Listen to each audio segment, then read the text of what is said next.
여성이 자기 삶의 주체를 찾으려고 하면 아이는 무조건 장애물로 작용할 게 뻔하기 때문에 왜 여자라고 해서 그렇게 살아야 되라는 근본적인 질문? 애 어디 갔죠? 이러는데 저 애 없는데요? 혹시 못 갖는 거야? 아니요, 그런 건 아닌데.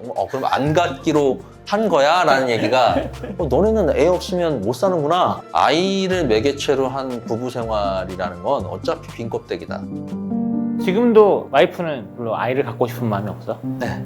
아, 결혼을 할 때 그 합의가 됐던 게 되게 컸기 때문에 나와의 결혼을 선택했던 부분도 있겠고, 왜냐면 아이를 낳지 않아도 괜찮겠어요? 라는 얘기를 했을 때 그때 당시나 지금이나 남자들로서는 좋아요 라고 얘기하는 사람이 더 적기 때문에 지금도 적어요.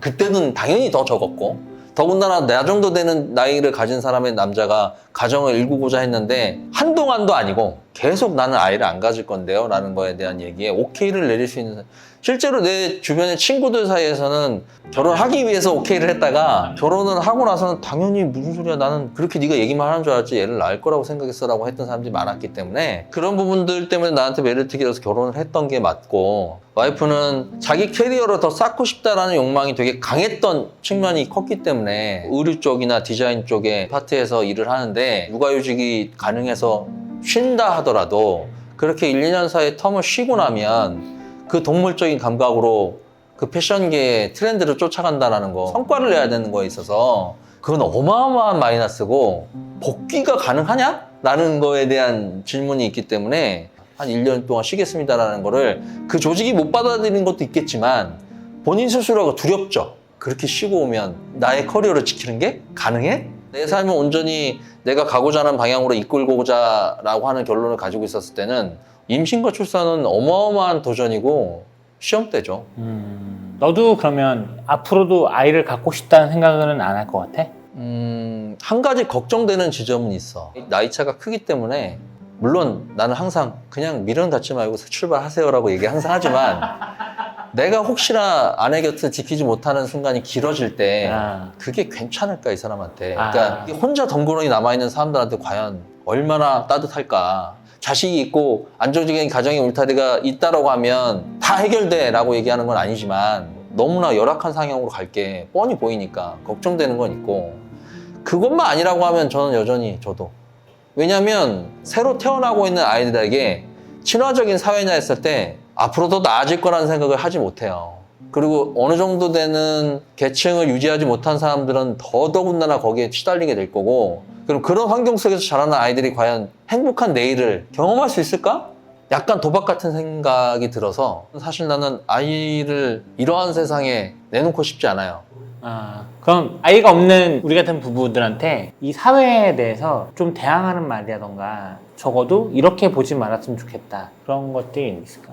되게 거창하긴 한데 어차피 안 들을 거예요. 아니, 이 대통령 부부도 이제 애가 없는데 그걸 똑같이 봐요? 그럼 말도 안 되는 발상을 해요 지금? 줄 서에 있던 공직자도 아이가 없었는데. 그렇다고 그 사람들이 정책 하나 낼 것 같아요? 고민 하나 있을 것 같아요? 예? 이 사회를 바라보는 시선이 있을까? 그럼 어떤 얘기를 하고 싶어요? 나는 개인적으로는 대한민국 사회가 남들에 대한 관심을 좀 많이 꺼야 될 필요성이 있다고 생각해요. 개인적으로는. 그런 사회가 될 때까지도 아직 멀었다, 대한민국은. 그 한마디로 말하면 건강한 개인주의가 필요한. 무조건이라고 봐요. 사실 네가 변하는 모습을 쭉 지켜봤잖아요. 되게 마초 같았던 시기도 있었고 좀 변화해서 이제 여성주의나 이런 거에 눈 떴던 시기도 있고, 되게 사실은 극과 극에 있는 어떤 변화들도 보고, 지금은 결혼이 어떤 것인가 다시 고민해보는 그런 모습도 보고, 또 아이에 대한 얘기도 오랜만에 얘기 나눠봤는데 사실 우리 친구들 중에서는 우리 둘 빼고는 다 아이가 있잖아. 너라도 있어서 어디 다행이야. 얼마나 다행이야. 나 혼자 완전 매니아 할 수 있었는데 얼마나 동지의식이 느껴져. 그래, 그런 것 같아. 아이 없는 삶을 선택하겠다 라는 결론이 있다고 해서 개개인별로의 인생이 똑같진 않잖아. 그렇지. 그 사람의 삶의 결이 다르고 선택의 순간들의 사건들이, 결론들이 다르잖아. 나는 너랑도 좀 살짝 다른 부분이 있다면, 나는 사실 지구에 사람이 너무 많다는 생각을 하게 되고, 이제 어머니를 보게 되면서 이제 그런 아기를 안 갖겠다는 생각했던 건데. 어머니 얘기가 나와서 얘기면, 너 같은 경우는 그 어머님의 그 치열한 삶을 보면서 그런 부분들이 너한테 심리적으로 많이 작용했다면, 나 같은 경우는 비슷하지만 그런 어머니가 되게 위대해 보였던 거, 그래서 나도 어머니 같은 여자를 만나야 되겠다 뭐 이런 생각들, 되게 유아기적인 생각이지만 네 얘기를 통해서 영향을 받았던 것 중에 하나는 실제 그런 삶을 옆에서 지켜봐왔고 아들로서 그럼 나는 어떤 대안을 가지고 그런 인생을 한 여자로 살게 하지 않을 수 있을까, 이런 고민들을 실제로 했던 것들에 사람에 대한 얘기를 들으면서 조금 더 실질적으로 그런 것들에 대해서 생각을 해봤던 게 있는 거지. 근데 나는 그 영향을 받았지만 그게 그렇게 큰 불행인가? 라는 생각은 지금도 해. 내가 아이를 갖겠다? 내가 아이를 갖지 않겠다? 라는 그 선택의 한 카드가 정말 한 개인의 오만 불행과 행복을 결정하는 것이냐? 라는 것에 대해서 난 동의는 하진 않아. 이 사회에서 우리가 인정받는다 이런 것보다도 내가 분명히 얘기를 하지만 절대 이 사회는 정상가족이 아닌 사람들을 인정해주는 사회가 안 될 거야. 지금도 아니고 과거에도 아니었고 미래에도 아닐 거야. 거창하게 국가, 대한민국 이런 얘기를 하니까 되게 거창하게 느껴지겠지만 아니 이건 되게 현실적인 문제야. 모든 구성원들이 웬만하면 정상가족으로서 임해주지 않으면 국가의 존립이나 유지가 어려워질 수밖에 없는, 그거야 어느 나라나 마찬가지지. 여긴 특히나 더. 아니 근데 그거는 공직자들이 너무 정상사회만 당연하게 봐서 그런 것 같아. 바뀔 수 있는데 안 바꾸는 거지. 바뀔 수 있다라고 본단 말이죠. 바뀔 수 있지 난. 꿈이 크시네. 바뀔 수도 있다고 봐. 20-30년 안에 바뀔 수 있다고 봐. 당신하고 나는 이제 그때는 끝난 거야.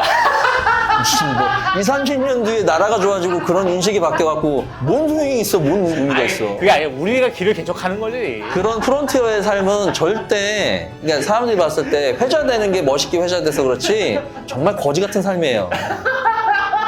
왜 그런 걸 하려고 하셔? 하지 마세요, 그런 거. 오케이.